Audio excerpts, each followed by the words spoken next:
All right, so top tip, if you're laying a patio in courses or stretcher in rows like brickwork, if you're going to lay a patio in rows, most project packs these days, they come with 4 sizes as standard. They're all multiples of 300. So you've got 300 square, a 600, 300, a 600, 600, and a 900 by 600.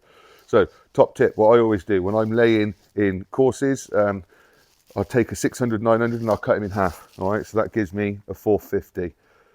Every other row, if I put that 450 in, what it means is I can just go ahead and just randomly put my slabs in on that course, and I'm not going to meet the previous course joints. We're not going to get those cross joints. If I don't cut that, by the time I start the next course, inevitably, because they're all the same, all multiples of 300, I'm going to hit the same joint somewhere. I can't avoid it. So top tip, cut one in half, and that's where you'll start from. Cheers.